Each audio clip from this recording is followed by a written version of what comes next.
Bienvenue sur DMG TV, les histoires mystiques. Tu es nouveau sur la page, n'oublie pas de t'abonner, de laisser un commentaire, de liker et de partager. Tu veux nous raconter une histoire? Il y a un numéro WhatsApp à l'écran, c'est le plus 237 655 81 90 17. Envoie ton histoire et on va jouer ici sur YouTube. On poste 10 histoires tous les jours sur YouTube à 12h00 sur la chaîne DMG TV. La deuxième chaîne DMG TV, c'est DMG TV Histoire Mystique Exclusive où on poste tous les 15h00 des histoires vraiment à couper le souffle. Voilà.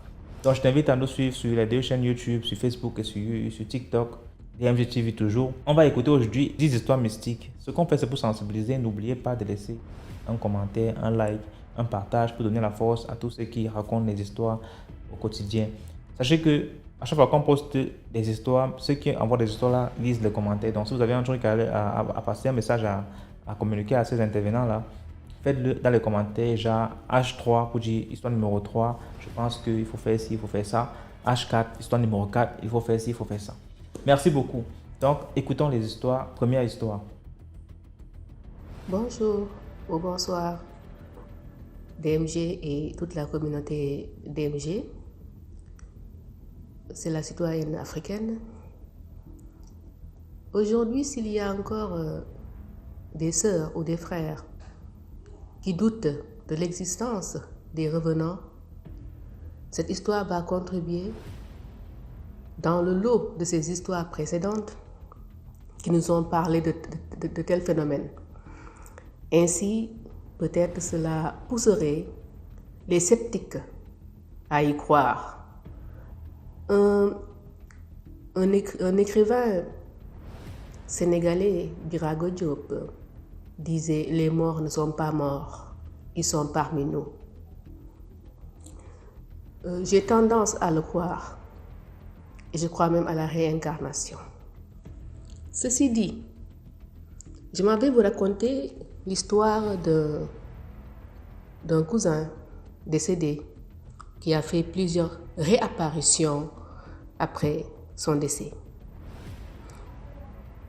D'abord, il est décédé d'une maladie subite. Quand il a fini de construire une très belle maison, et c'était un transitaire. Il a été pris de maux de tête pendant longtemps et ça l'a ramené finalement dans le coma. On a vu du côté de l'hôpital qui soutenait que c'était un problème de méningite, mais il n'en est rien. Les praticiens nous expliquaient également que c'était quelque chose de mystique. Toutefois, mon cousin lui-même disait à mon père, qui est son oncle, « Prends soin de ma cousine, à savoir moi-même, parce que j'ai peur que ce qui m'arrive, ce qu'ils m'ont fait, qu'il la lui fasse un jour. » Au moment où je vous parle, je suis devenue une personne maladive, mais ça ne m'empêche pas de vivre, parce que je prends toutes choses avec philosophie. Des fois, je pense à lui en me disant peut-être qu'il me mettait en garde. Dans tous les cas, pour ne pas trop m'étaler, il a fini par décéder de son coma. Et j'avais vu d'ailleurs en rêve son décès. Et une fois que j'avais fini de raconter son décès, le téléphone avait sonné et on nous faisait savoir qu'il était décédé. Mais le problème, c'est qu'après son décès, et il apparaissait. C'est sa mère qui l'a vu une première fois venir dans sa chambre comme s'il revenait du travail, comme il avait l'habitude de le faire. Rentrer du travail, rentrer dans sa chambre et saluer sa maman. Et il est rentré, mais sans rien lui dire, a déposé son sac et puis est sorti. Sa maman a crié et ça a alerté la famille. Elle a raconté ce qu'elle avait vu. Moi, personnellement, avec mon esprit cartésien, je ne l'aurais pas cru si moi-même je n'avais pas eu ma dose. Parce qu'au-delà de rêver de lui, 3 jours après son décès, j'étais avec sa petite fille, la dernière qu'il avait eue avant son décès, qui avait dans les 2 ans, 3 ans. Et on était devant la maison de mon grand-père paternel. Non loin, de l'endroit où mon cousin avait sa maison. Et ce qui s'est posé, c'est que un monsieur, trait pour trait, moi-même, j'étais tellement dépassée par la situation quand j'ai vu ce monsieur, que je ne peux dire autre que être mon cousin, qui lui ressemblait en tout cas comme 2 gouttes d'eau, si ce n'est son jumeau alors. Il n'avait pas de jumeaux, donc je constate et je persiste à dire que c'était lui. Et sa fille aussi qui me disait « Regarde papa ». Et ça m'a touché, le fait que la petite fille me dit « Regarde papa, tout ça ». Et je prenais son visage et je le mettais sur ma poitrine pour qu'elle ne regarde pas. Le monsieur, il n'a rien dit, il nous a fixé longtemps. Il a eu un petit sourire, après il est parti. Je le regardais partir jusqu'à ce qu'il disparaisse de ma vue. J'ai raconté alors l'histoire à la mère de mon cousin défunt pour lui dire « Je te crois » parce que moi aussi j'ai eu ma dose. Et comme si cela ne suffisait pas, il est réapparu à la mosquée où il avait l'habitude de prier le matin. Et l'imam a dit « Mais il a prié tel jour ici ?» On lui a dit « Mais vous savez qu'il est décédé. Donc, s'il a prié avec vous, donc vous avez prié avec un mort. » Moralité de l'affaire, c'est que moi j'ai l'impression, ou en tout cas mon court esprit me fait croire qu'il était revenu pour nous dire que son décès avait des équivoques. Parce que quand il était malade, il disait souvent, en retenant sa tête entre ses mains, « Mes demi-frères et mes demi-sœurs vont me tuer. Mes demi-frères et mes demi-sœurs vont me tuer. Ils sont jaloux de moi. » Il disait à mon père, « Tonton, dis-le de ne pas me faire ça. » Et mon père croyait qu'il délirait. Parce que le père de mon défunt cousin, lui-même fils de ma tante, son père avait plusieurs femmes. Il était polygame. Donc, sa première femme, mon cousin accusait les enfants de sa première femme. Comme quoi, il lui voulait du mal, qu'ils vont me tuer à cause de ma richesse. Il était transitaire, il était bien riche. Et pourtant, il faisait tout pour eux. Et ironie du sort, la religion musulmane a parfois un côté que je n'apprécie pas, bien étant musulman. Le fait que, je dirais même peut-être que c'est une culture, plus qu'une religion. Peut-être que c'est une sunna, comme on dit dans la religion musulmane. Que finalement, certaines personnes, après leur décès, leur femme ne sort pas de la maison, c'est le petit frère ou le grand frère qui en hérite. C'est quoi cette affaire-là? Alors que les gens n'étaient pas amoureux de leur vivant. Donc pourquoi finalement prendre la femme d'autrui après son décès? C'est ce qui est arrivé à mon cousin.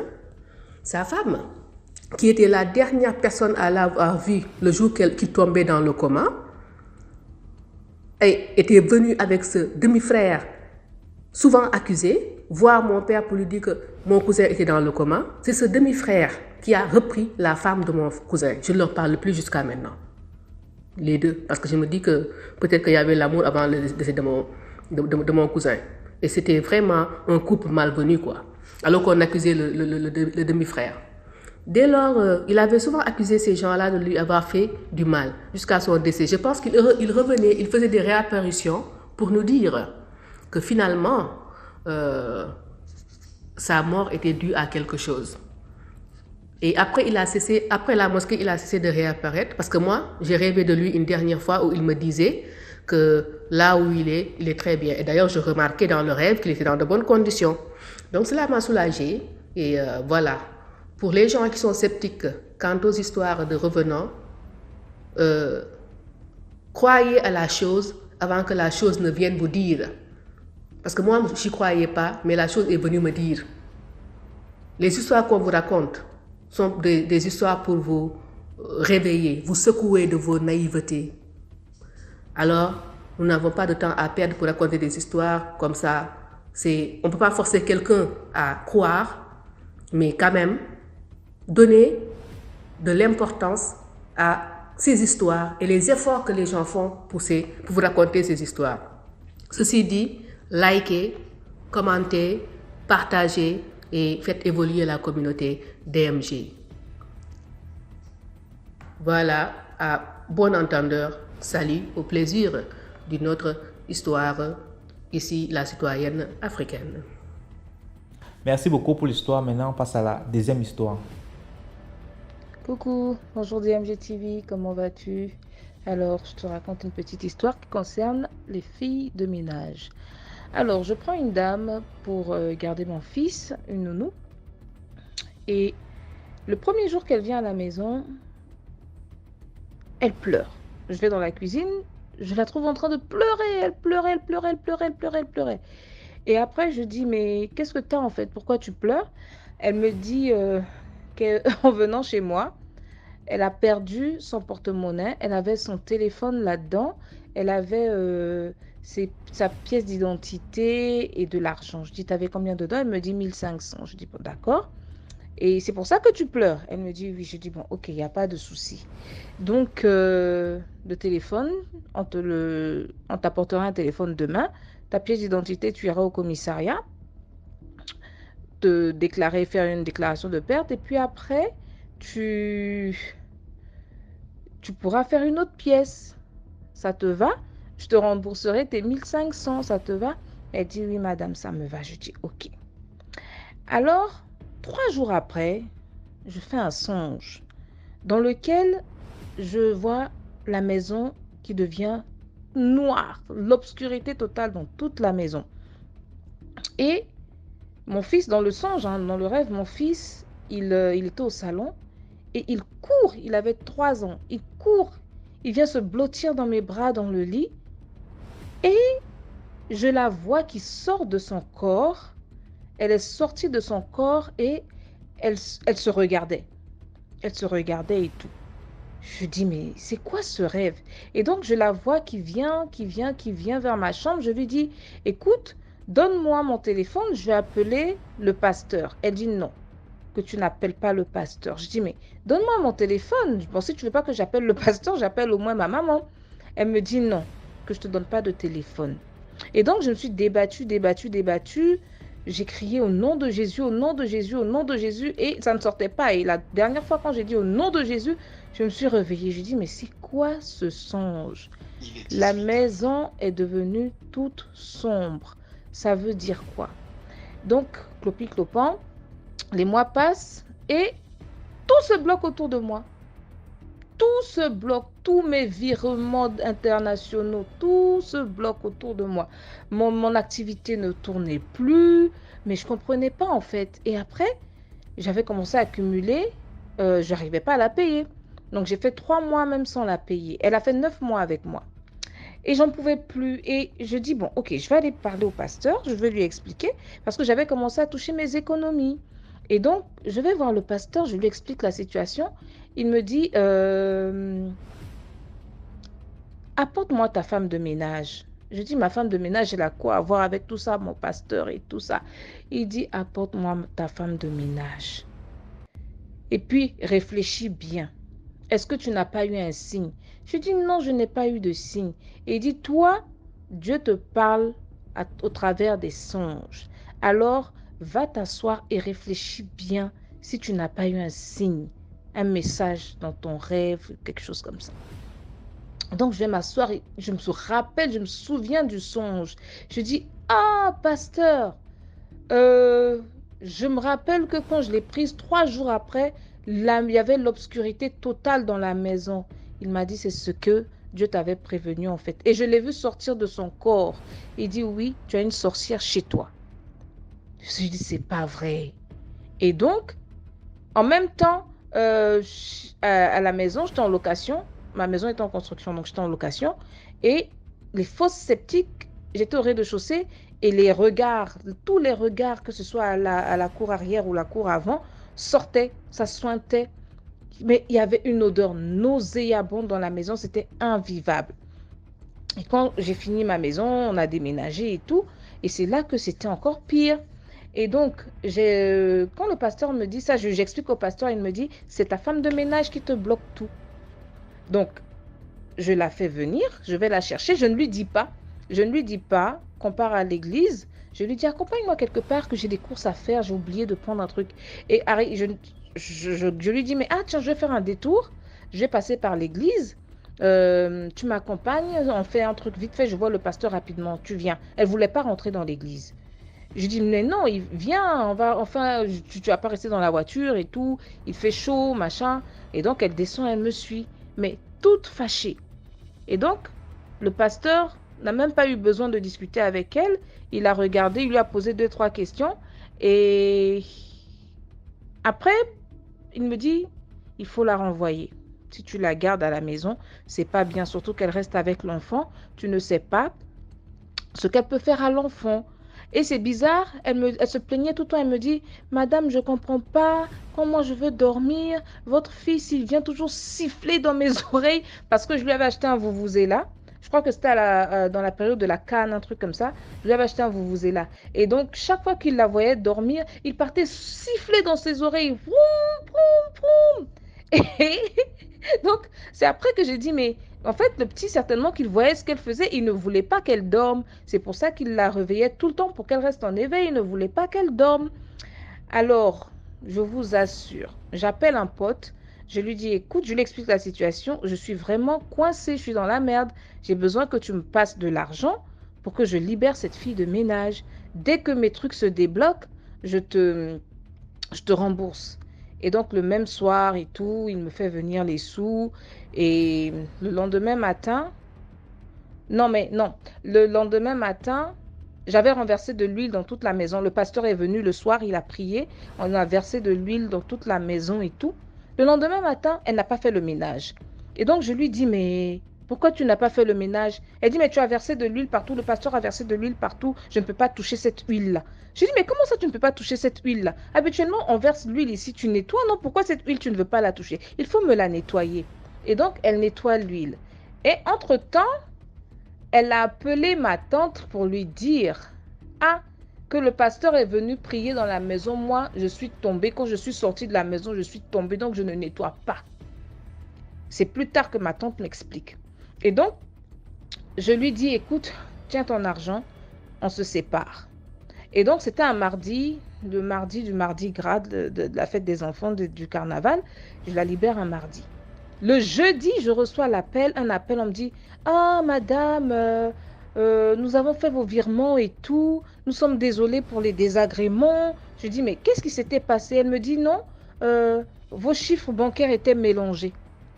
Je dis, comment ça, mes chiffres bancaires étaient mélangés? Elle dit, oui, mais madame, nous sommes désolés, on ne comprend pas, vos chiffres bancaires étaient mélangés. Et le jeudi, j'ai reçu, le vendredi, je suis allée, j'ai vérifié mes comptes et tout, mon argent était positionné. Donc, après, je vais voir ma tante, je lui explique un peu la situation et tout. Elle me dit, oh, mais celle-là, tout le monde savait qu'elle était sorcière. Je dis, mais comment ça, tout le monde savait qu'elle était sorcière? Toi, tu sais qu'il y a une sorcière chez moi et tu ne me dis pas et elle garde mon enfant? Eh ben, dis donc, c'est tellement étrange. J'ai dit, ben, ok, il n'y a pas de souci. Ben, elle n'est plus là. Donc, faisons vraiment attention à toutes les filles de ménage que nous prenons et toujours les emmener, je dis, hein, toujours les emmener vers le pasteur pour qu'on les scanne parce qu'on ne sait pas qui ont fait rentrer chez nous. Pendant 9 mois, mes finances étaient bloquées à tous les niveaux. Dès que je l'ai libéré, 2 jours après, mes virements se sont débloqués. Donc voilà, merci DMG et à bientôt. Merci beaucoup pour l'histoire. Là, maintenant, on passe à la troisième histoire. Coucou DMG, comment vas-tu? Je reviens encore avec une autre histoire. À l'époque, je vivais avec mon époux. C'était mon compagnon avant de devenir mon époux. Et je fais un rêve.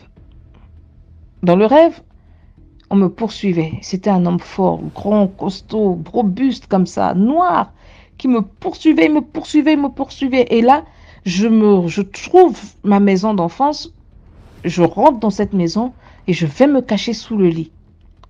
Après, je vois mon cousin qui vient et qui parle avec le gars. Il dit, mais qu'est-ce que tu veux à ma petite sœur? Le gars lui dit, c'est ta petite sœur. Il dit, oui, c'est ma petite sœur. Et donc, il me lance un sale regard. Il me dit, tu as la chance que tu es sa petite sœur. Sinon, tu allais voir ce que je t'aurais fait. Tu allais voir ce que j'allais te faire. Et donc, je me réveille. Je dis, chérie, j'ai fait un mauvais rêve. Il dit lequel? Je lui relate le rêve. Il me dit, oh, toi et tes rêves. Oh là là. Je dis non, il était trop réaliste celui-là. Euh, S'il te plaît, au retour du travail, achète-moi un test de grossesse. Il a dit d'accord. Donc à son retour, il a même ramené 2 tests. Et donc je fais le premier test, il est positif. Le lendemain matin, de bonne heure, je fais le deuxième test. Je vais à l'hôpital, je découvre que je suis enceinte de 2 mois. Je dis mais c'est pas possible, j'ai eu mes règles en fait. Et c'est ce que même mon mari disait, il dit mais t'as eu tes règles, c'est pas possible. Je dis ben voilà, c'est possible, j'ai eu mes règles pendant 2 mois, je savais pas. Donc si je n'avais pas fait ce rêve, j'aurais jamais su que j'étais enceinte, que j'étais enceinte et j'aurais certainement perdu mon bébé. Voilà. Aujourd'hui, mon fils, il a 10 ans et tout se passe bien. C'était ma petite histoire. Merci. Merci beaucoup pour l'histoire. Maintenant, on passe à la 4e histoire. Mes salutations les plus élevées à vous et à toute la communauté DMG.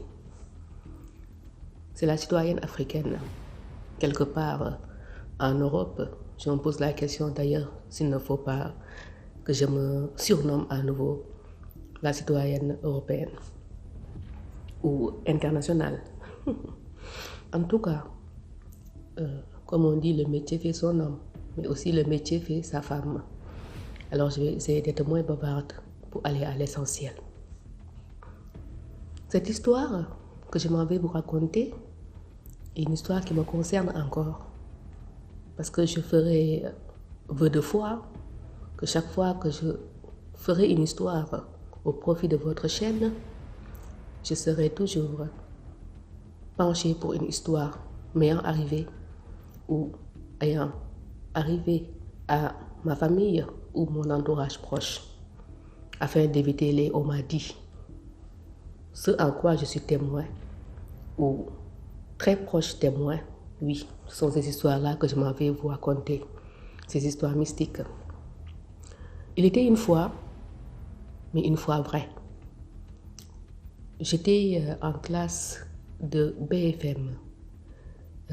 Ceux qui entendront BFM sauront de quel pays il s'agit, parce que l'appellation diffère d'un pays à un autre. Mais en tout cas, c'est le brevet de fin d'études de collège, au niveau du collège.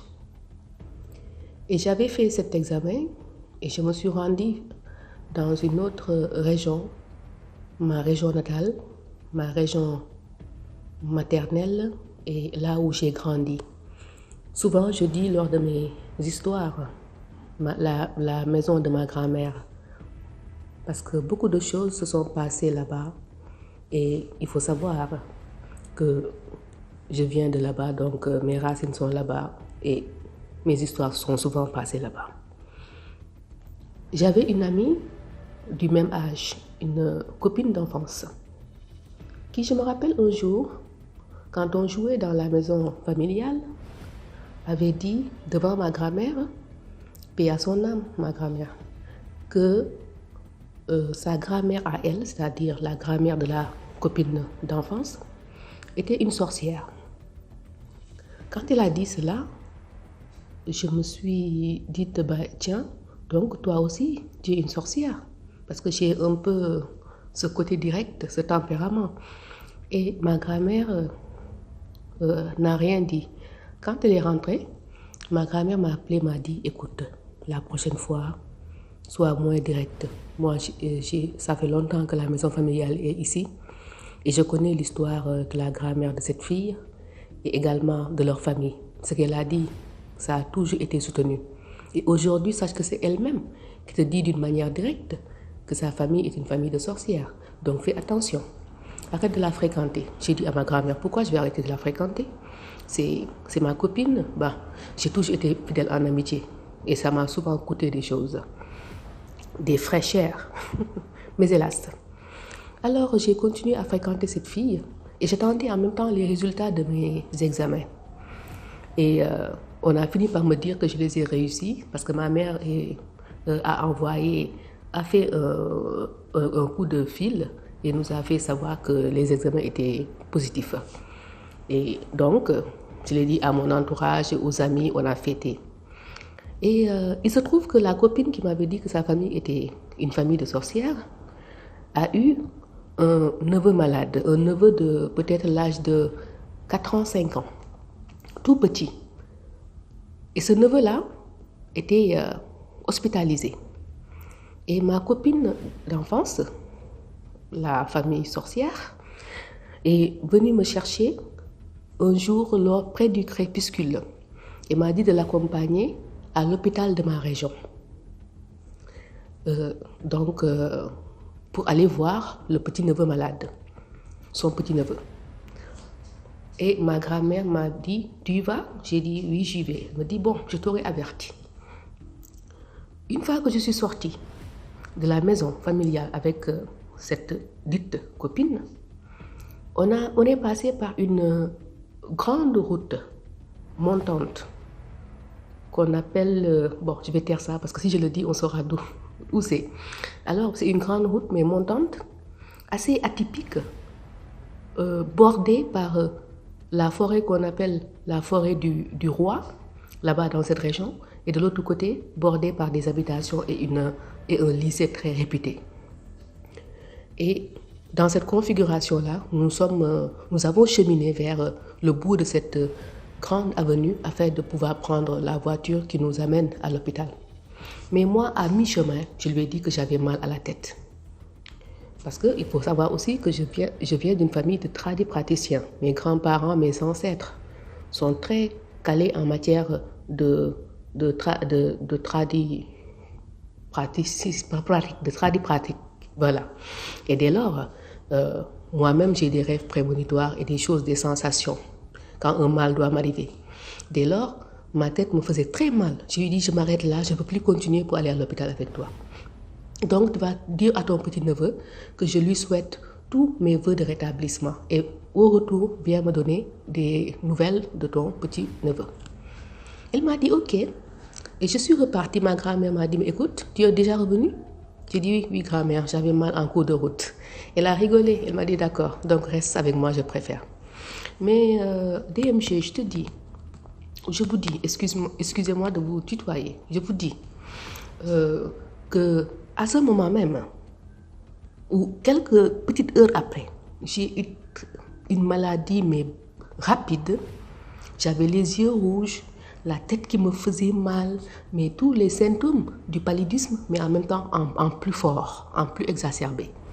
Je me rappelle que ma grand-mère avait son chapelet et faisait des prières, invoquait le Saint-Coran et frappait ça sur ma tête. On a fini par aller à l'hôpital que je devais fréquenter pour aller voir le neveu de la famille sorcière. Et finalement, je suis allée pour quelques heures, accompagnée de ma grand-mère, de mes oncles. On m'a fait des perfusions et autres. Je suis après revenue à la maison.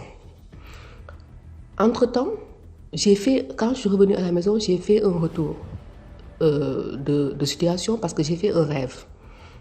Et dans le rêve, le petit neveu de la famille sorcière est venu dans mon rêve me tendre un papier plié, tout blanc, dans lequel il me disait, il y a le Coran. Et il me disait, ma famille veut en finir avec toi. Ma tante qui est venue te chercher pour aller à l'hôpital, pour venir me visiter, est en train de vouloir te sacrifier. Et si tu ne fais pas attention, ils vont te sacrifier. Mais s'ils sont au courant que je t'ai donné ce papier, ils vont me tuer. Et DMG, je me suis réveillée de ce rêve. C'était le petit matin. Et ce petit matin-là, j'ai entendu la famille sorcière crier parce que le petit-neveu à l'hôpital venait de mourir de sa maladie. Mais moi, en rapport avec mon rêve, il m'avait dit, c'est soit moi qu'on sacrifie, et si jamais ils sont au courant qu'il les a balancés, c'est lui qui meurt. Donc le pauvre, il a dû mourir à ma place. Que Dieu ait piqué de son âme. Ceci dit, ma maladie continue à évoluer par contre. L'hôpital disait que c'est fièvre jaune. L'hôpital disait que c'est le paludisme. Tout et n'importe quoi. Et ma mère a dit, amenez mon enfant dans la capitale où on habite, avec mes parents. Parce que ma grand-mère est en région. Amenez mon enfant, je vais m'en occuper. Et papa n'a pas voulu patienté qu'on m'amène, il a pris sa voiture pour venir me chercher dans cette région, dans la maison de la grand-mère maternelle. Et on m'a amené sur la capitale. Pendant presque les vacances scolaires, au lieu de fêter mon examen, je me suis mise à me soigner. On m'a amené chez un tradipraticien de la capitale qui j'avais connu auparavant. Pour des raisons autres, on m'avait volé mon kimono de karaté. Et à ce moment-là, j'étais fâchée, je voulais savoir qui était le voleur. Et ça lui a fait rire. Donc il m'avait dit, bon tiens, maintenant on devient amis. Et parce que j'ai fini par trouver mon kimono, j'ai su qu'il a volé. On est devenus amis, il m'aimait beaucoup. Donc il a dit, dès que je suis arrivée, ma maman m'a amené là-bas. Mon ami tradipraticien a dit, mais toi, qu'est-ce que tu es parti faire avec cette fille dans cette avenue montante-là, dans la région de chez ta grand-mère? J'ai dit, écoute, comment tu sais? Il me dit, écoute, moi aussi j'ai mes connaissances.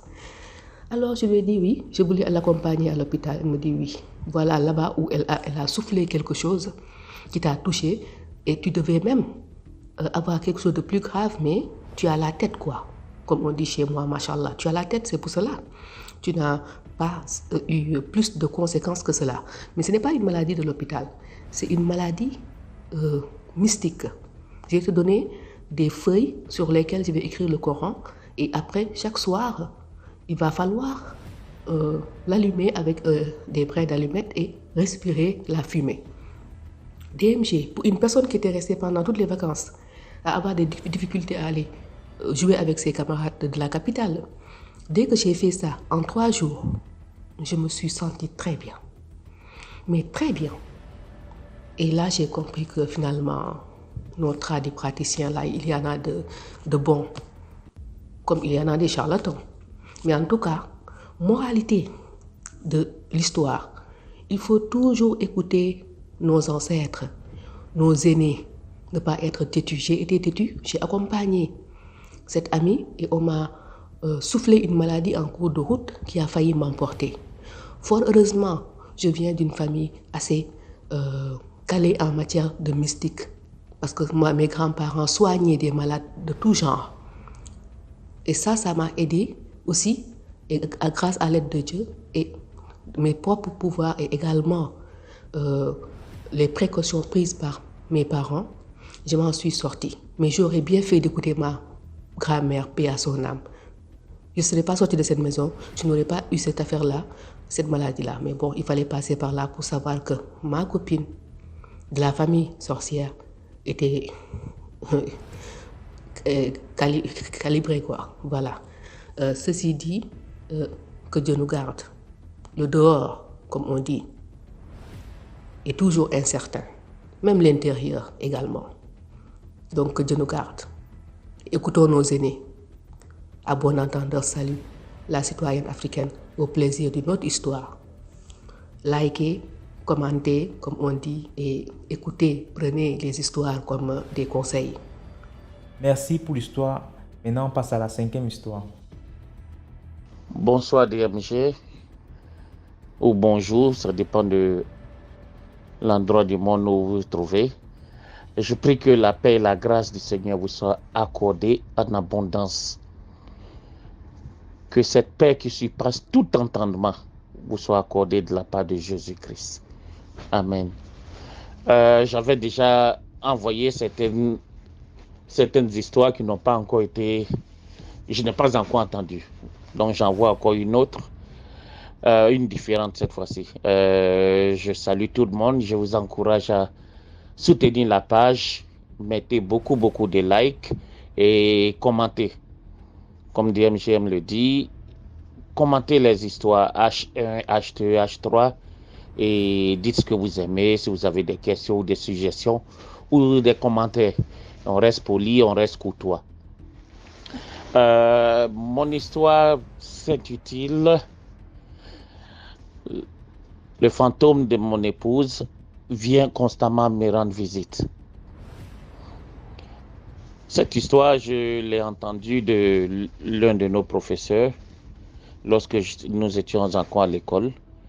Les instituteurs habitaient au sein de l'école. Donc le directeur de l'école a eu à perdre son épouse Et il s'est avéré qu'après, cette dernière venait constamment à la maison. Mais quand le directeur s'est remarié, il n'a pas fait cas à sa nouvelle femme. Donc un jour, lui s'était absenté pour aller à une réunion qui s'est terminée très tard. Donc la dame était seule à la maison. Il faisait déjà nuit. Donc elle a tout fermé. Elle s'est couchée. Donc à un moment de la nuit, elle dit qu'elle sent qu'il y a des pas qui se font entendre dans la chambre. Le chambre a couché d'abord dans la maison, ensuite dans la chambre. Les portes s'ouvrent, se referment. Donc ça l'a un peu intriguée. Elle est sortie, elle a regardé. Elle a cru d'abord que c'était son mari, donc ça ne l'a pas inquiétée. Elle n'a pas d'abord réagi, mais elle a vu que la personne ne vient pas dans la chambre. Donc elle a regardé, elle a vu qu'il n'y avait personne. Les chambres s'ouvraient, se fermaient, il n'y avait personne, donc elle est revenue se coucher. Et à un moment, elle sent comme si quelqu'un qui s'assoit sur le lit. Donc quand vous êtes assis, vous voyez que le lit s'affaisse lorsque quelqu'un est assis à côté. Donc c'est la même chose. Le lit s'est un peu affaissé. Donc elle a senti que quelqu'un était assis. La porte n'a pas été cette fois-ci ouverte, la chambre n'a pas été ouverte, mais elle sent que quelqu'un assis, qu'une personne assise à côté.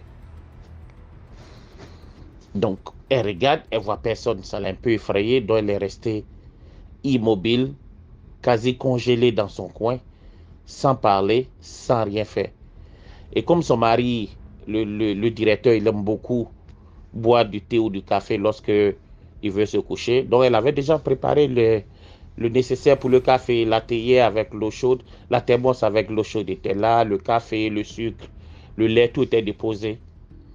Dans un certain moment, vous voyez le bruit que l'eau fait lorsqu'on la verse dans une tasse. Donc elle sent cette eau la verser dans la tasse, comme si quelqu'un se servait.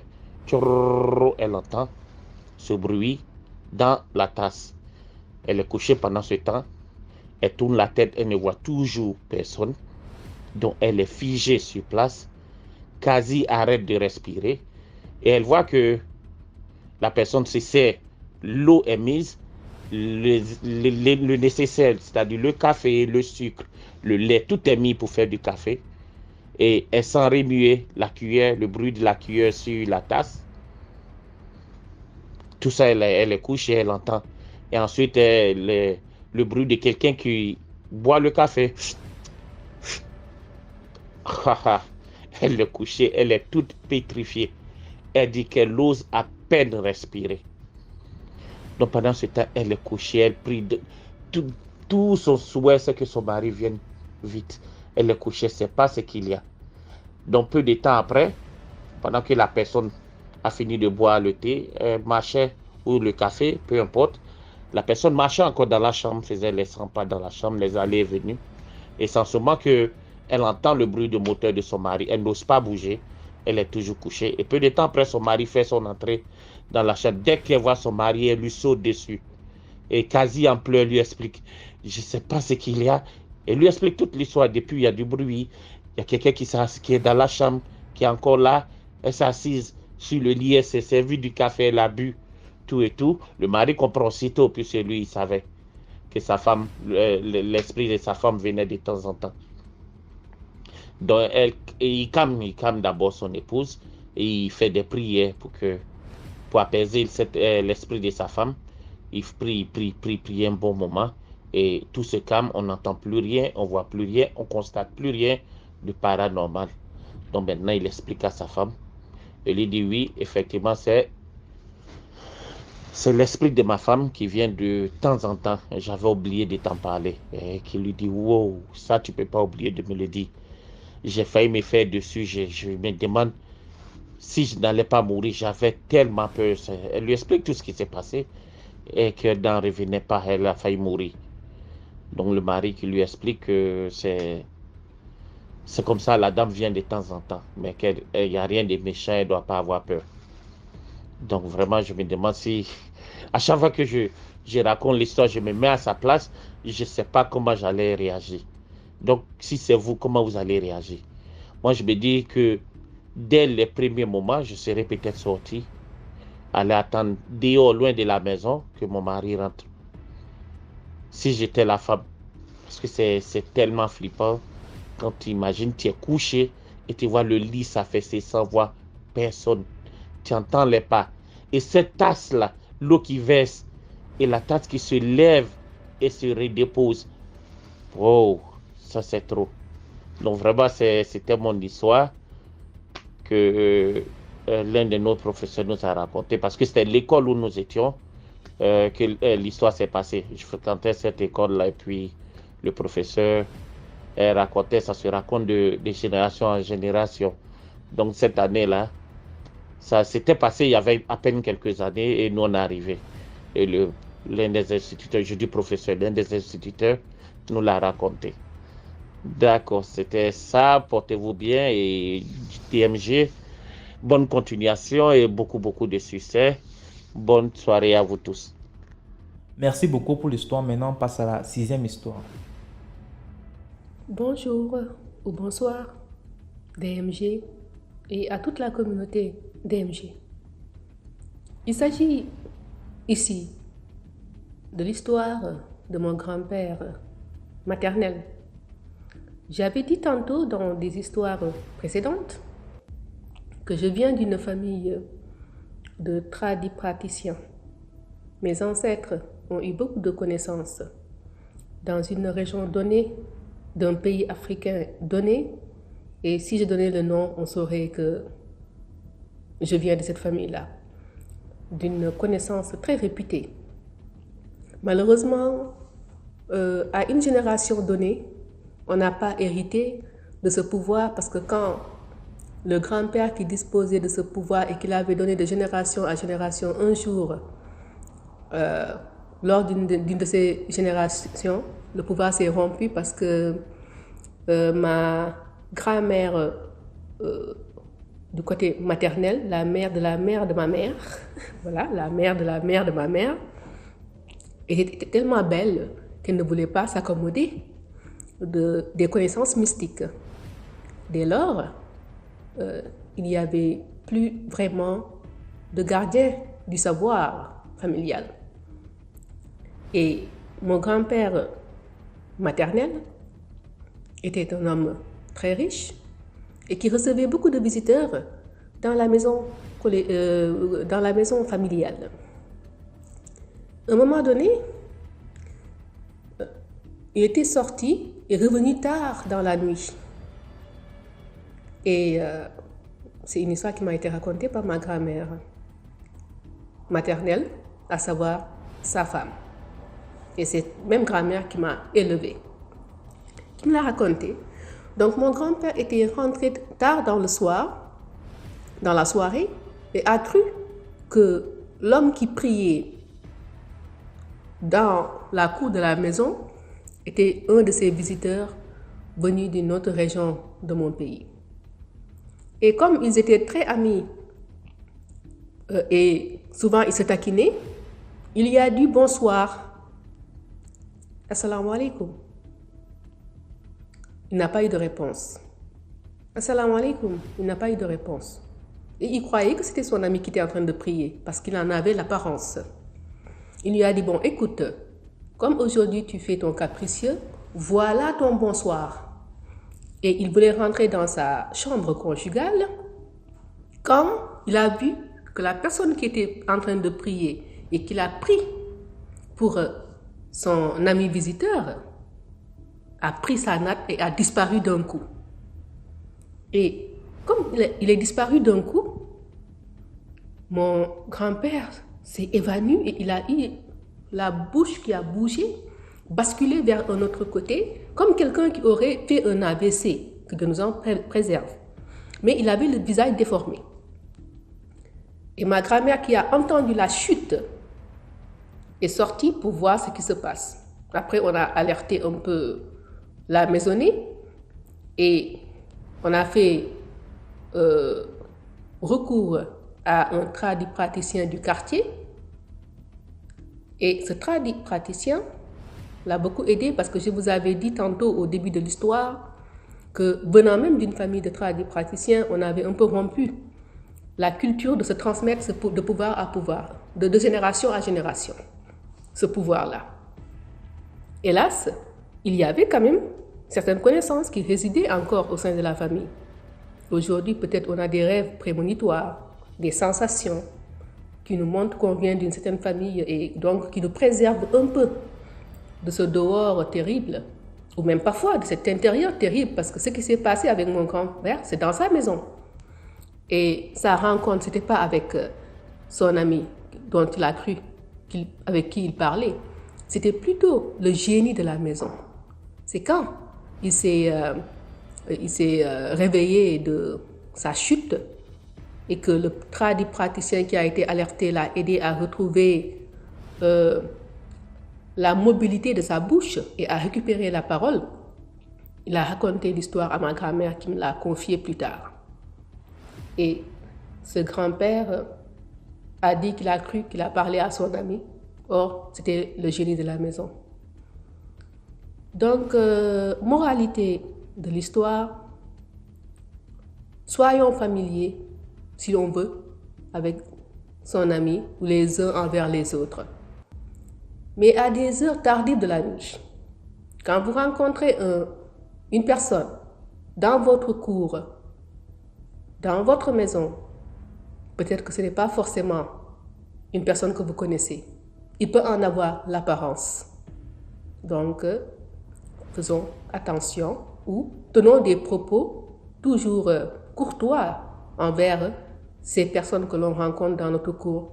Même s'il a juste dit à son ami, comme tu ne peux pas répondre à mon salut en lui ayant dit Assalamu alaikum, donc à ce moment, voici ton salut, et en claquant sa porte, écoute, il a eu affaire à la réaction inattendue d'un génie qui priait et qui était fâché du fait qu'il lui ait dit que ton bonjour est là ou ton bonsoir est là. Voilà, la moralité. Bon, parfois le dehors, on n'est pas sûr. Ça, beaucoup d'histoires nous l'ont montré, mais parfois aussi l'intérieur même est délicat. C'était la citoyenne africaine. Au plaisir pour une autre histoire.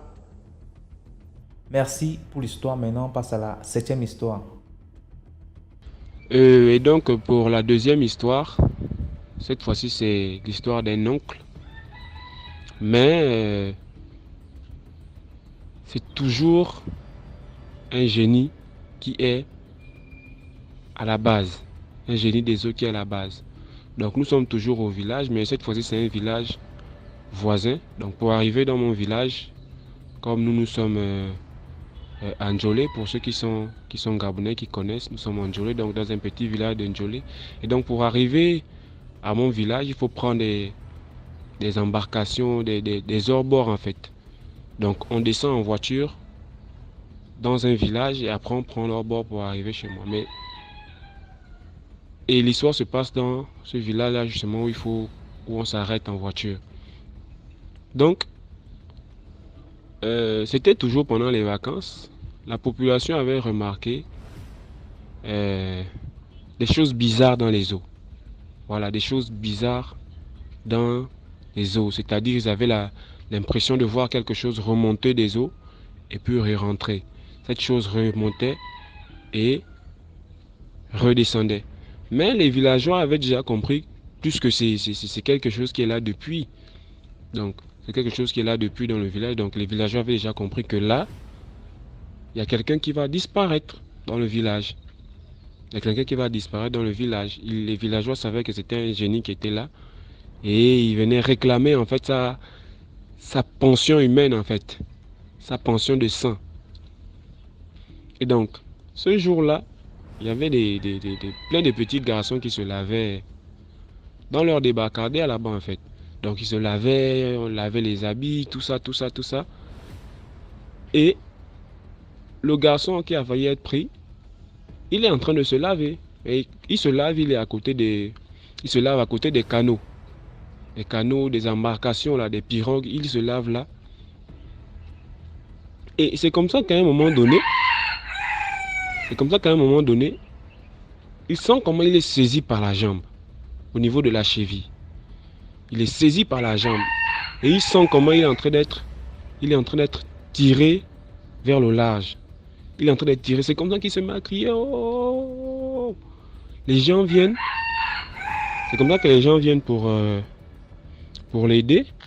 Les gens ont attrapé la main pour le sortir, mais personne n'arrive à tout le monde est entraîné au large, carrément.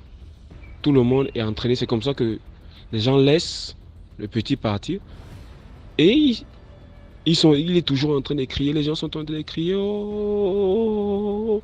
Donc, la chose en question avait pris un fil,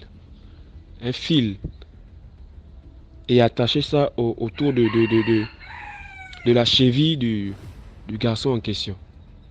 Donc, la chose était en train de tirer, lui lutter, la chose tirait, lui lutter, la chose tirait, lui lutter aussi pour revenir au bord.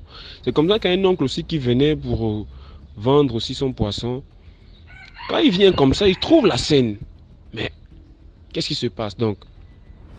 Vous savez, les gens les tontons qui ont grandi au village, là, eux, ils ont le sang, ils ont le sang froid, donc ils font souvent les choses avec une certaine lucidité. Donc c'est comme ça que quand il vient avec le moteur, il attrape le fil. Donc quand il saisit le fil comme ça, il est saisi par une masse. Donc c'est directement une masse, mais il arrive quand même à attraper le fil. Et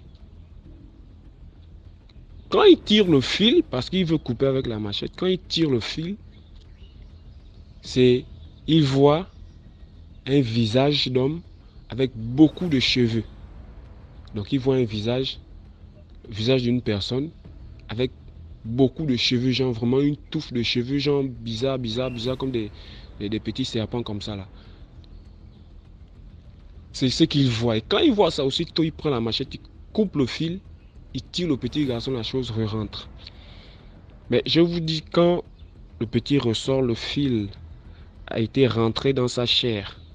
Donc le fil que le génie en question l'avait attrapé, l'avait attaché avec, est carrément rentré dans sa chair, était déjà en train de le couper la cheville. Voilà. Et après ça, on a dit à mon oncle là que il faut faire attention parce que tu peux être une cible. Tu fais rater à quelqu'un comme ça son déjeuner, c'est que ça va être compliqué pour toi après. Donc voilà pour la deuxième histoire que j'avais à vous partager. Merci beaucoup pour l'histoire. Maintenant, on passe à la 8e histoire. Bonjour à tout le monde, bonjour à toi aussi DMG, à toute ton équipe. L'histoire que je suis venue partager avec vous est relative à un vécu. Je vais y aller très rapidement parce que voilà, je pense qu'il y a un temps. C'est sûr, je vais devoir couper beaucoup de détails, mais c'était une séance d'exorcisme en fait. C'était une séance d'exorcisme durant laquelle, voilà, beaucoup de choses se sont passées, notamment moi-même ma réaction a changé. Il est question d'une amitié ici de près de 20 ans. 20 ans, c'est une grande sœur pour moi. Je l'ai connue dans le milieu professionnel et voilà, c'est une grande sœur, c'est une belle personne. Et en passant, grande sœur, vraiment, s'il te plaît, si jamais tu te connectes à la page DMJ et que tu te reconnais, sache que le but n'était pas de t'indexer, de t'exposer, mais plutôt de juste sensibiliser, voilà, bref, beaucoup de choses dans le genre. S'il te plaît, je t'en supplie. Alors, les femmes et les hommes aussi. Il s'agit d'une petite fille, d'un petit bébé que j'ai connu toute petite, parce que la grande sœur qui et moi, il y a un bon nombre d'années d'écart, près de 8 ans par là.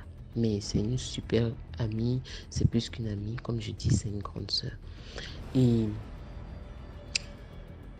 on s'est retrouvés à partager tellement de choses que quand elle a commencé à faire ses accouchements, bien avant moi, elle avait eu à renommer beaucoup de membres de sa belle famille. On est en Afrique, vous savez, et la plupart du temps, c'est comme ça que ça se passe, voilà. Et alors, à un moment, elle avait renommé la belle-mère. Je pense que c'était sur la 4e, la petite, la première des filles et son 4e enfant. Et il arrivait souvent qu'elle envoie la petite en mission passer des vacances chez la grand-mère, quoique cette dernière ne l'aimait pas, ne l'appréciait pas, ne l'a jamais appréciée d'ailleurs.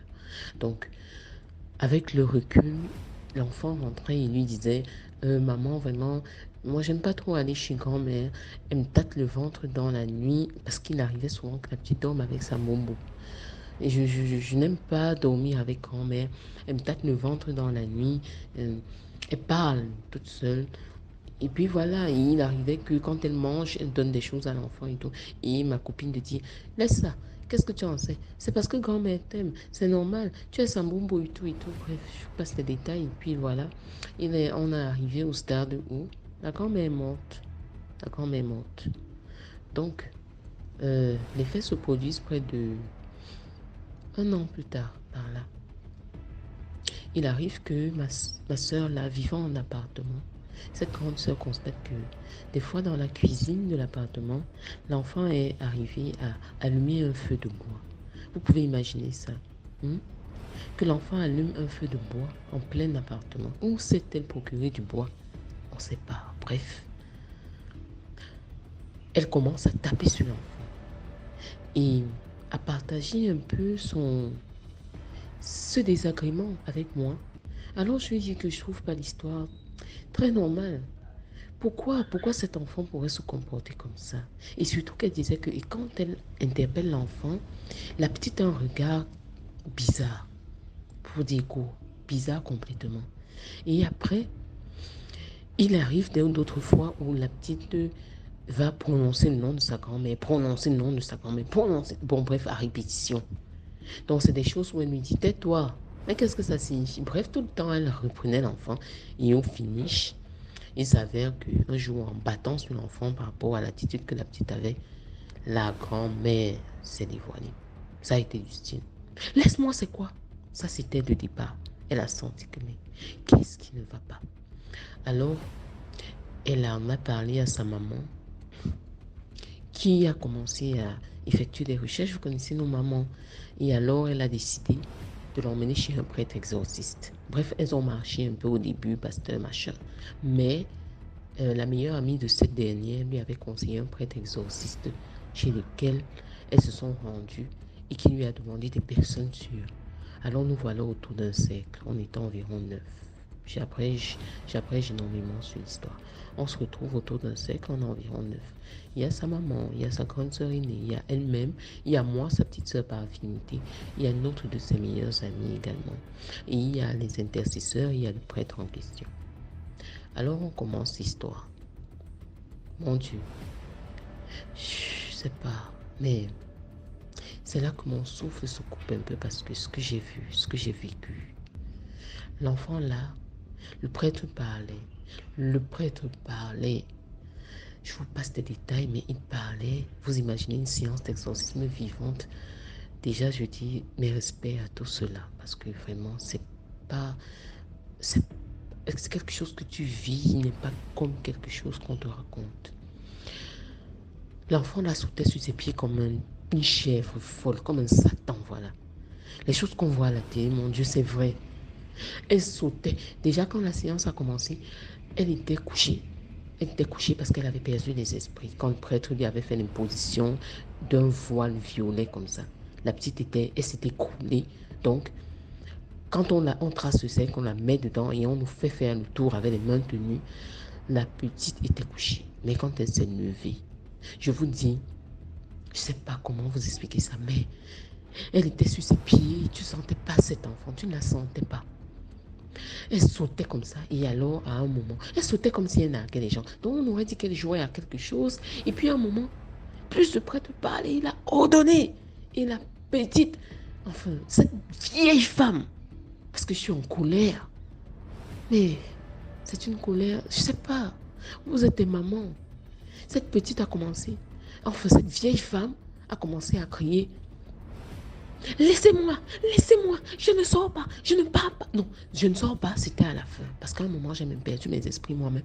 Elle a commencé à dire, je ne sors pas. Non, je ne pars pas. Laissez-moi, c'est vous qui m'avez donné le nom. N'est-ce pas, tu savais que je ne t'aimais pas? Tu me forçais pourquoi? Qu'est-ce que tu voulais me prouver? Hein? Tu ne savais pas que je ne t'aimais pas. Maintenant, alors, tu vas me prouver que tu m'aimes. Aime-moi. Oui, tu vas m'aimer. De toutes les façons, je ne pars pas. Et si je pars, cet enfant meurt. Si je pars avec elle. Je te dis ça. N'est-ce pas, vous aimez entendre? Vous dites ici dehors que vous aimez le mariage, que vous aimez nos enfants. J'ai accouché mon enfant. La petite a tapé de son ventre, de sa main sur son ventre. J'ai accouché mon enfant. Si j'ai accouché mon enfant, tu étais là, tu connaissais ma douleur, tu savais ce que j'avais décidé. Tu es venu me donner le nom. Tu es venu me donner le nom. Tu ne savais pas que je ne t'aimais pas. Tu vas me supporter. Tu sais, mon ami, tu vas me supporter. Oh, oh, tu ne me connais pas. Voilà comment. Bref, je suis vol, quoi. Mais c'était horrible. C'était horrible parce que la petite, je vous jure, c'était pas un enfant, c'était tout sauf un enfant. J'avais jamais vu quelqu'un te posséder à ce point, mais c'est moche. C'est tellement moche que c'est pas simple à expliquer. À un moment, j'ai perdu mes esprits, j'ai pleuré pendant cette séance. Putain, pardon, excusez-moi. J'ai pleuré, voilà. Et je comprenais pas en fait tout ce qui m'arrivait. Je comprenais pas. Après de prier, personne n'a rompu le cercle grâce à Dieu parce que si bien même ça aurait failli être moi. Donc bref, il a prié et quand on avait fait le cercle, il nous avait demandé chacun de prier, de demeurer fort dans sa foi. Donc je faisais vraiment de mon mieux aussi à un moment parce que je vous jure, j'étais sérieusement éprouvée quand je voyais ça. C'est tellement moche que je ne sais pas comment vous décrire ça, mais c'est franchement moche. Et donc, du coup, quand le prêtre a soufflé sur cet enfant par la force du Saint-Esprit, la petite, elle s'est, enfin, oui, c'est la petite en fait. Je préfère dire ça. Elle s'est écoulée. Elle s'est écoulée, mais alors, elle est tombée comme un sac. Vous savez, c'est difficile de voir à quel point quelqu'un peut détruire le corps de l'autre en fait. Parce que vous les hommes aussi, je crois que ma grande sœur là, elle avait donné tous ces noms. C'était par amour. Vous savez, on est en Afrique, non? Vous connaissez toutes ces histoires. J'ai donné le nom à ma belle-sœur, à mon bel-oncle. Il m'aime bien. J'ai donné Ariton. Les femmes, vraiment, quand on accouche nos enfants, pensons à leur futur. Prenons soin d'eux vraiment, sérieusement. Si on ressent des choses dans nos belles familles, vraiment ne nous gênons pas, parce qu'il y va aussi du bien-être et du futur de ces enfants. Nous sommes tous en pèlerinage sur terre, on ne sait pas qu'est-ce qui a dominé la vie de ces personnes avant qu'on ne les rencontre, on ne sait pas grand-chose. Donc, quoi qu'on les aime, quoi qu'ils fassent mine de nous apprécier, n'exposons pas autant nos enfants, je vous en supplie. Donc, c'est comme ça que on s'est retrouvé dans une situation où la petite s'est écoulée, boum, comme un vieil animal. Je ne sais pas pour ceux qui ont vécu avec des chiens qui ont atteint leur maturité. Quand ces animaux tombent sur eux, tu te demandes, mais qu'est-ce qui s'est cassé? On te dit, c'est le chien qui s'affalait. En fait, c'était de ça. Mais imaginez, peut-être 2 fois plus que ça. La façon dont elle est tombée. Et alors, le prêtre et le papa et un intercesseur soulèvent la petite. Mais la rigidité, mon Dieu, les vieux os de la sorcellerie, les vieux os de la possession. L'enfant là, elle se les pesait comme un cercueil. Tant bien que mal, les hommes sont allés la déposer parce que c'est une histoire récente dont la petite est encore en séance. La grand-mère n'est pas sortie. Ce n'était pas la première séance d'exorcisme, mais c'était la première à laquelle j'ai participé. C'était la première où on a tous formé un cercle comme ça. Je ne sais pas si j'aurai la force d'y retourner. Je ne sais pas, en fait, beaucoup de choses. Vous savez, quand même, après près de 20 ans d'amitié, en même temps, je me sens tenue par ça, d'assister, de soutenir du mieux que je peux. Bon, bref, voilà, je vous passe les détails de notre relation intime. Mais ce que je voulais dire ce soir, c'était que je vous en prie, les femmes, enfin ce matin, c'était que je vous en prie, les femmes, les hommes aussi, soutenez vos partenaires. Quand je suis rentrée chez moi, j'étais à Bazoudi, j'étais dans les VAPS. J'ai pleuré en racontant ça à mon partenaire de vie. Et je me suis dit merci Seigneur parce que quand on avait fait le choix, tout délibérément comme ça, de ne pas donner de nom aux gens, il nous disait, pourquoi vous êtes égoïste comme ça et tout, bref. On s'était dit non, chacun a son histoire avec Dieu, chacun a sa réalité sur terre. Nous-mêmes, on porte des noms, je vous promets, que parfois, quand il nous arrive des choses dans la vie, on se demande d'où est-ce que ça sort. Donc, à combien plus forte raison commencer à renommer les enfants tout le temps? Donc, bref, ce qui est, c'est que voilà pour la petite histoire. Je sais pas, j'ai essayé de faire court, mais vous-même les femmes aussi, vous aussi les hommes, arrangez-vous dans vos couples et comprenez vos partenaires et pensez au futur de vos enfants. Ne pensez pas à ce que vous avez vécu, ce que vous avez dépassé. Pensez à ce qui reste à venir avant de prendre des décisions, avant de faire des choix. C'est important parce que l'Afrique a tellement de mystères. L'Afrique a ses mystères. Voilà une maman qui va dire qu'elle aimait son fils, mais qui se résout à détruire la vie de l'enfant de son fils parce qu'elle détestait sa belle-fille. Elle ne sait plus que c'est l'enfant de son fils.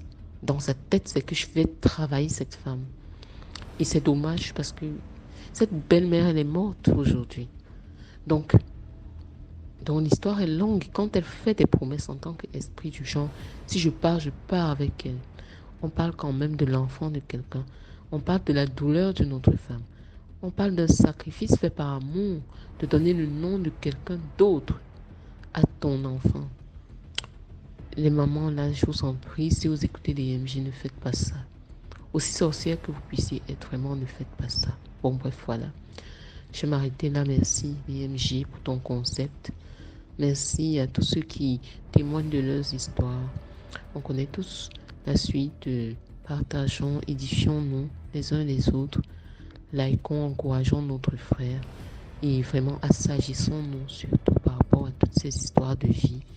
Parce que c'est un quotidien vraiment qui semble banal, mais qui nous aide tous.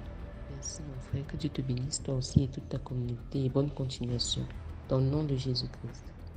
Merci pour l'histoire. Là, on passe à la 9e histoire. Bonsoir. Je vais me nommer Mélissa, dans la ville de Douala. Je vais vous raconter mon histoire d'une bague magique. J'avais 17 ans. Je suis allée en vacances chez ma tante. Arrivée chez ma tante, alors, ma soeur avec une bague. On avait l'habitude de s'échanger les choses. Donc j'ai pris sa bague, j'ai porté. Comme je suis encore en vacances, il n'y avait pas de problème. J'ai pris sa bague, j'ai porté. Arrivé chez nous, 3 jours plus tard, en dormant, j'enlevais la bague, je déposais.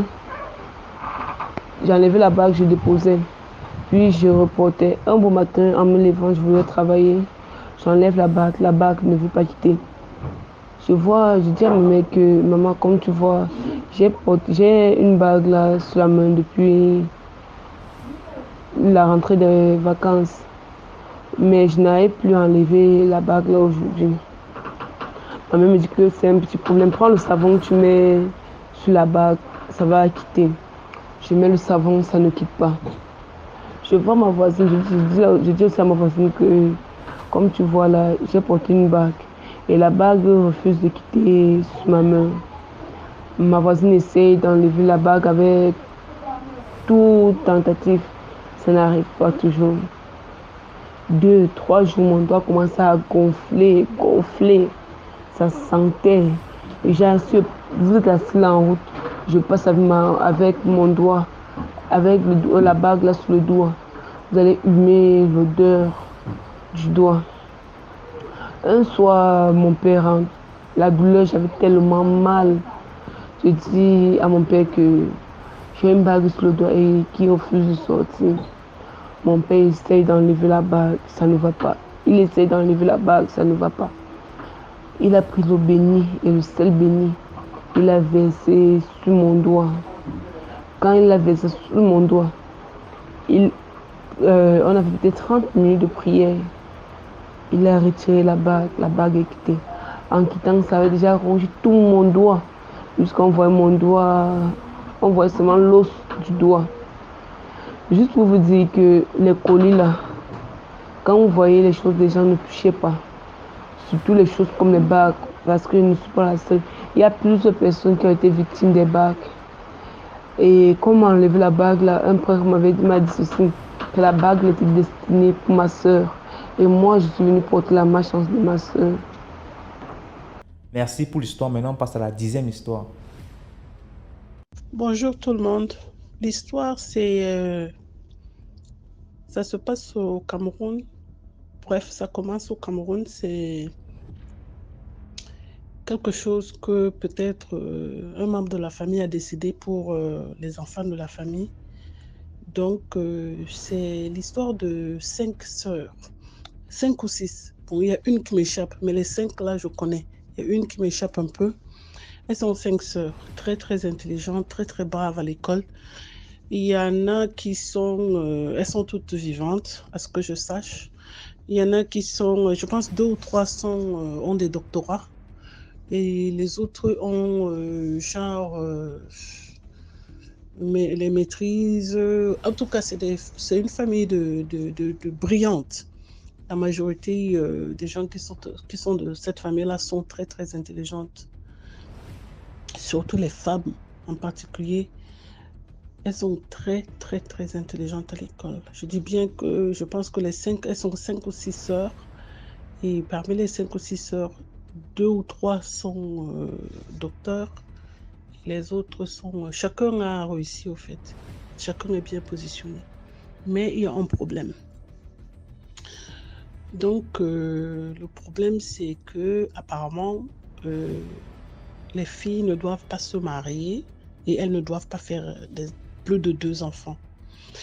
Je pense que la personne qui a fait cette sorcellerie-là a décidé que les filles ne devaient pas en premier se marier et les filles ne devaient pas faire plus d'1 enfant.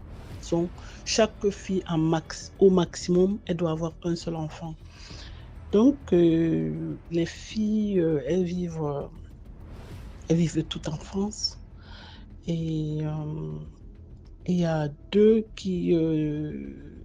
ou 3 qui décident d'aller au Canada.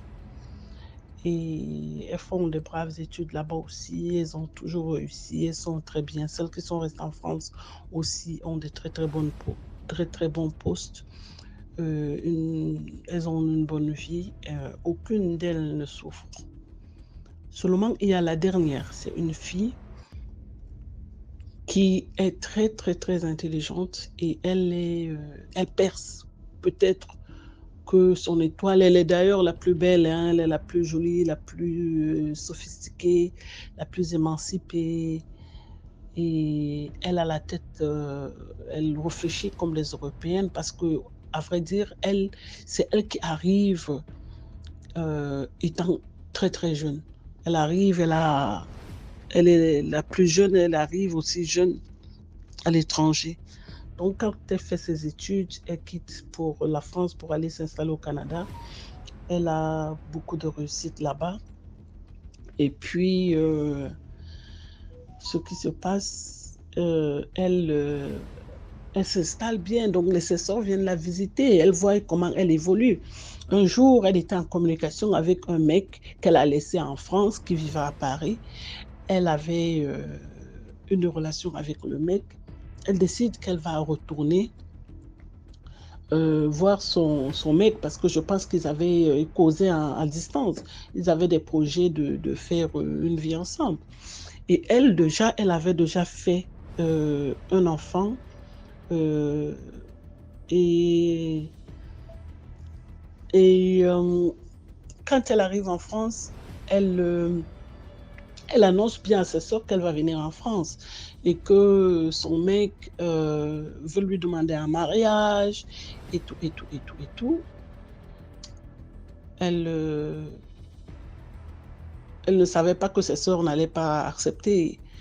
Bon, elle savait que ses soeurs n'étaient pas mariées, mais elle ne savait pas ce qui se passait. Donc, elle arrive chez son mec en France, elle quitte le Canada pour aller en France. Elle retourne en France, dans la ville où elle a grandi d'ailleurs. Elle arrive, elle rencontre le mec avec qui elle a amouraché, s'est amouraché quand elle était jeune.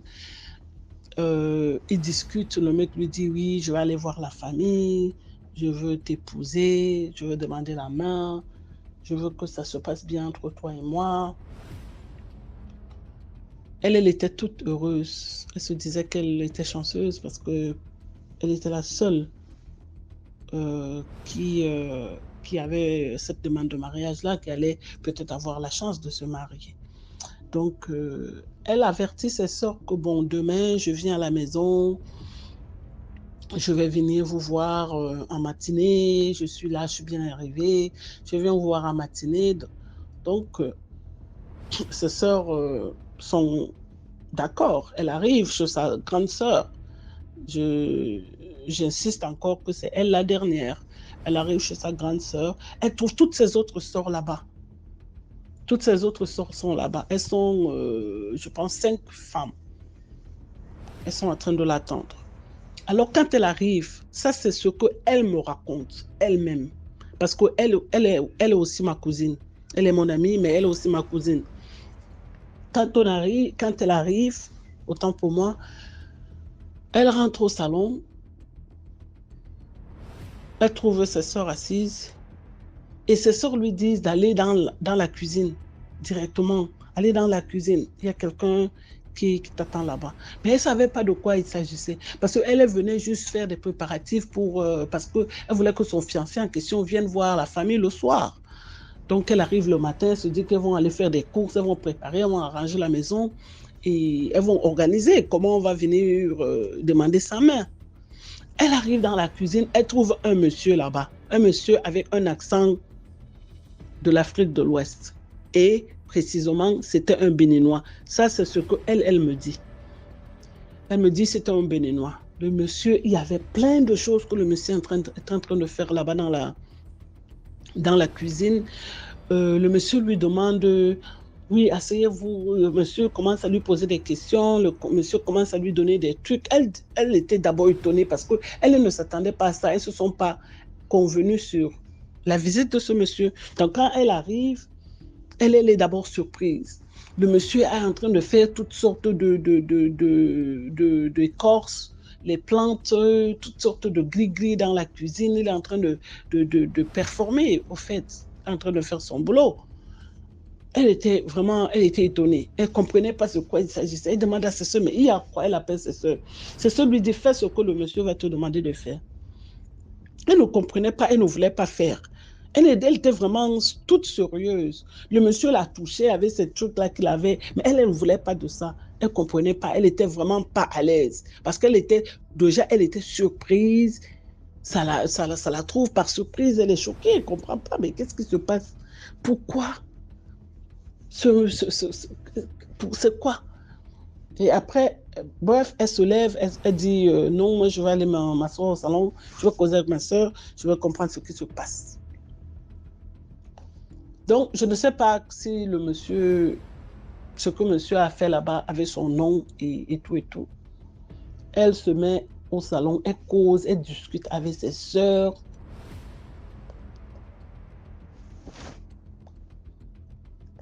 Ses sœurs lui disent qu'elles ne veulent pas qu'elle vienne avec le fiancé pour se marier.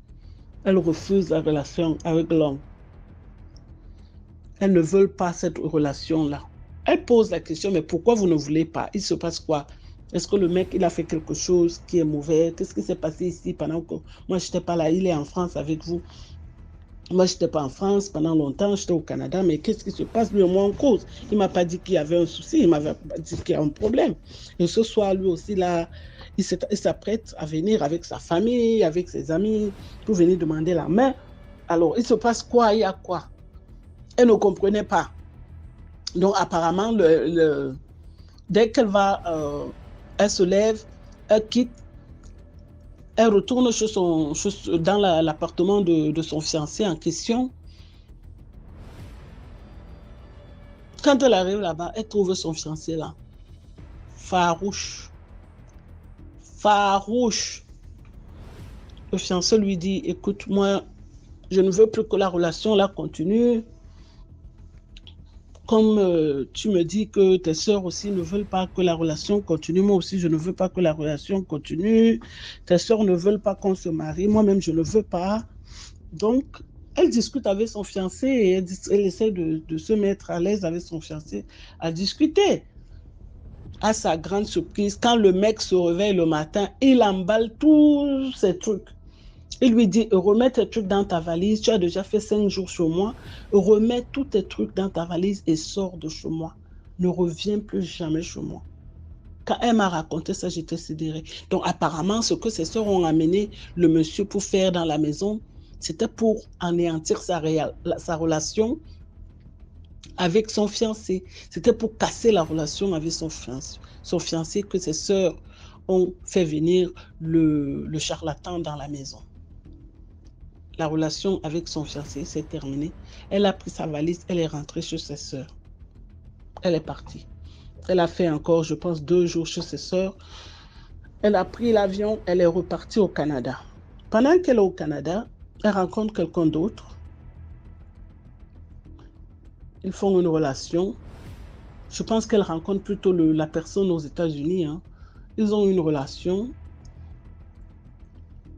Ça se passe bien, elle tombe enceinte. Là, je tiens à préciser qu'elle avait déjà fait une première fille. Et là, maintenant, elle tombe enceinte pour un deuxième enfant.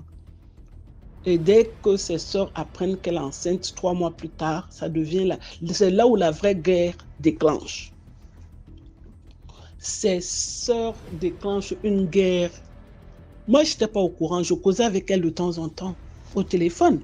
Mais je n'étais pas au courant, je n'étais pas près d'elle.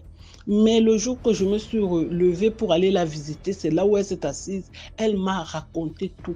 Elle m'a dit, parce qu'elle était devenue extrêmement malade. Elle avait mal au bras.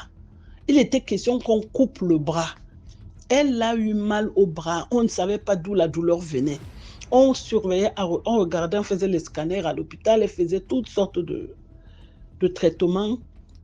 Ça montrait qu'elle avait mal au bras, mais on n'arrivait pas à déterminer quelle maladie elle avait. Elle a attrapé soit le cancer des os, et on voulait même couper son bras à l'hôpital. Au fait, la femme était extrêmement malade. C'est quand moi je me lève pour aller visiter cette dame qu'elle me raconte tous ces détails-là. Elle me dit qu'elle est entre la vie et la mort. Mais elle priait.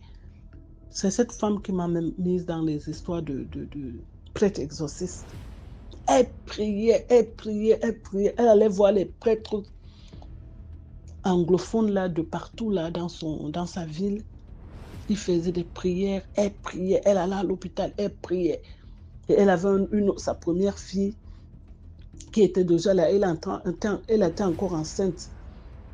Pour qu'elle accouche, c'était tout un problème. Cette femme a été extrêmement malade. Elle a été tellement malade que j'avais pitié. Elle avait été... C'était une catastrophe. Elle a fait plus de 2 ans de maladie. Il y avait des périodes de coma, entre autres. Elle a été très malade. C'est là où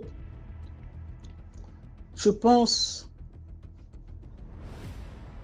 pendant sa maladie, que ses sœurs ont commencé à appeler petit à petit pour lui dire que oui, on a dit qu'on ne devait pas se marier, on a dit qu'on ne devait pas avoir plus d'un enfant. Te voilà encore enceinte pour aller faire un deuxième enfant, alors qu'on a dit qu'on ne devait pas faire plus d'un enfant. On devait juste maximum 1 chacune et on ne devait pas se marier. C'est là où elle se révolte contre ses sœurs. Elle dit qui? On mit pour qui? On mit pour qui? Qui a dit qu'on ne peut pas se marier? Qui a dit qu'on ne peut pas? Moi, je ne suis pas dans ça.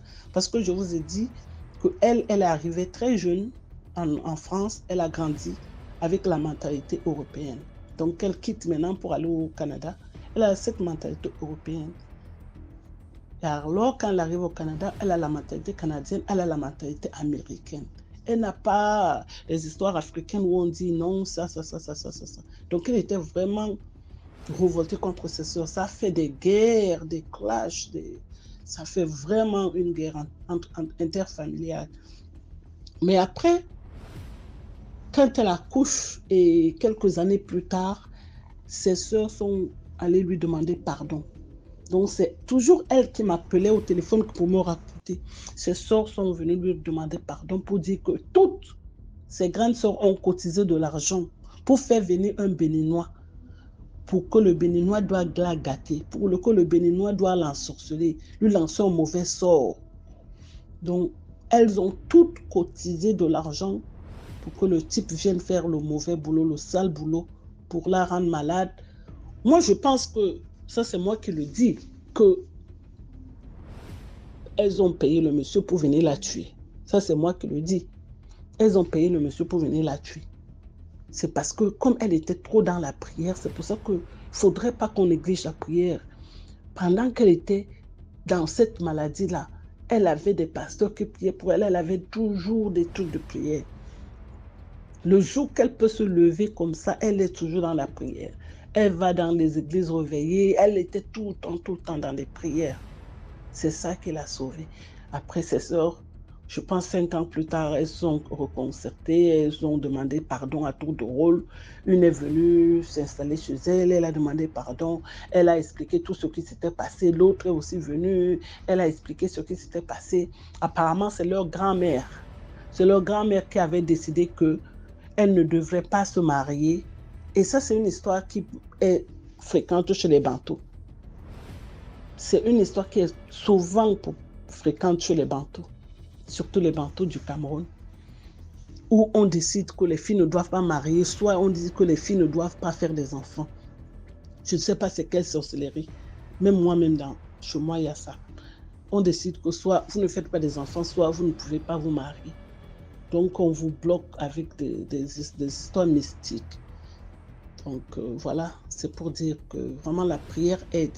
Cette femme a failli mourir. Moi, j'ai vu cette femme. J'étais terrorisée moi-même de voir que ce sont ses propres sœurs qui payent quelqu'un pour la tuer. Et après, quand elles sont venues faire des larmes de crocodile, genre on demande pardon. Moi, je ne croyais plus à ce pardon-là. Je les regardais avec les princesses. La preuve, quand je me mariais à Paris, elle me donne le numéro de téléphone de sa sœur. Elle me dit qu'elle ne peut pas venir à mon mariage et que c'est sa sœur-là qui doit venir la représenter. Ah! Moi, j'ai réfléchi, j'ai dit, ta sœur va venir représenter qui? Jamais. Elle a oublié qu'elle m'avait déjà raconté cette histoire-là, que comment ses sœurs étaient des sorcières, elles ont payé un type pour venir l'anéantir et tout. Je me suis dit, non, si elles sont contre le mariage, ton mariage, tu penses qu'elles vont être heureuses de me voir mariée? Non, elles ne seront pas heureuses. Je ne les ai jamais invitées. Même les autres sœurs qui m'appelaient pour me dire des félicitations, ceci, cela. C'était vraiment vu et ignoré. J'écoutais et j'ignorais. Je savais que c'était de l'hypocrisie, elles faisaient juste semblant, mais c'était des méchantes femmes. Et elles sont encore moi je les considère encore comme des méchantes femmes, même si elles ont demandé pardon. Parce que si elle était morte pendant qu'elle a été malade, elle a été malade pendant plus de 2 ans. 3 ans, la femme a été malade, gravement malade. Si elle mourait, elle ne serait pas venue là pour faire je demande pardon et tout et tout. Elles lui ont voulu la mort, donc après, il ne faut pas venir jouer les hypocrites. Donc voilà pour l'histoire, quoi. Voilà, c'était tout pour aujourd'hui. Merci d'avoir écouté jusqu'à la fin. Si toi, tu as une histoire à raconter, envoie ton histoire au numéro WhatsApp à l'écran, le plus 237 655 81 90 17. Envoie ton histoire par note vocale et on va jouer ici. Voilà, donc on se prend demain 12h pour une nouvelle vidéo.